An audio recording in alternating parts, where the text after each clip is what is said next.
ലഡാക്കിൽ സമാധാന ചർച്ചകൾക്ക് എല്ലായ്പ്പോഴും തയ്യാറെന്ന് കേന്ദ്ര ആഭ്യന്തര മന്ത്രാലയം. ഇതിനോടകം നടത്തിയ ചർച്ചകൾ ഫലം കണ്ടിട്ടുണ്ടെന്നും കേന്ദ്ര ആഭ്യന്തര മന്ത്രാലയം വ്യക്തമാക്കി.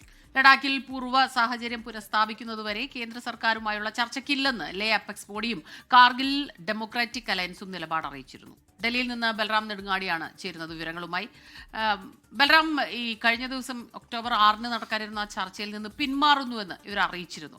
അപ്പോൾ അതിൻ്റെ ഒരു കാര്യം കൂടുതൽ അറസ്റ്റിലേക്കൊക്കെ കടന്നത്, അറസ്റ്റ് ചെയ്തവരെ വിട്ടയക്കണം, അതുപോലെ തന്നെ സംസ്ഥാന പദവി എന്നുള്ള ആ ഒരു ആവശ്യത്തിൽ അവർ ഉറച്ചു നിൽക്കുന്ന ഒരു സാഹചര്യം കൂടിയുണ്ട്.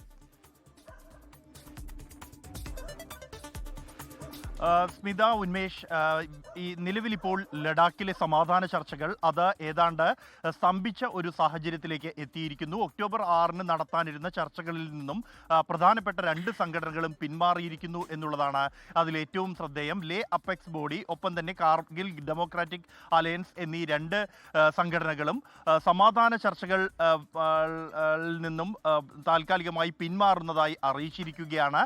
ഔദ്യോഗികമായി തന്നെ അവർ നിലപാട് അറിയിച്ചിട്ടുണ്ട്. ഈ സംഘടനകൾ പ്രധാനമായും ചൂണ്ടിക്കാണിക്കുന്നത് ഈ ലഡാക്കിൽ സമാധാന സാഹചര്യങ്ങൾ പുനഃസ്ഥാപിക്കണം എന്നുള്ളത് തന്നെയാണ്. ഒപ്പം തന്നെ 4 പേരുടെ മരണത്തിന് ഇടയാക്കിയ സാഹചര്യത്തിൽ അത് സംബന്ധിച്ചുള്ള ജുഡീഷ്യൽ അന്വേഷണം വേണം എന്നുള്ളതാണ് ഈ സംഘടനകളുടെ മറ്റൊരു ആവശ്യം. തുടർ നടപടികളുമായി സർക്കാർ മുന്നോട്ട് പോകുന്നു. കൂടുതൽ അറസ്റ്റും ഒപ്പം തന്നെ മറ്റു നടപടികളും ഉണ്ടാകുന്നു എന്ന ഒരു സാഹചര്യത്തിൽ തന്നെയാണ് ഇത്തരത്തിൽ ചർച്ചകളിൽ നിന്നും പിന്മാറാനുള്ള ഒരു തീരുമാനത്തിലേക്ക് ഈ 2 സംഘടനകളും എത്തിയിരിക്കുന്നത്. അതേസമയം ചർച്ചകൾക്ക് ഏത് ഘട്ടത്തിലും തയ്യാറാണ് എന്ന് കേന്ദ്ര ആഭ്യന്തര മന്ത്രാലയം വ്യക്തമാക്കിയിട്ടുണ്ട്. തുറന്ന സമീപനമായിരിക്കും സമാധാന ചർച്ചകളുടെ കാര്യത്തിൽ സർക്കാരിന് ഉണ്ടാവുക എന്നാണ് കേന്ദ്ര ആഭ്യന്തര മന്ത്രാലയം അറിയിച്ചിരിക്കുന്നത്.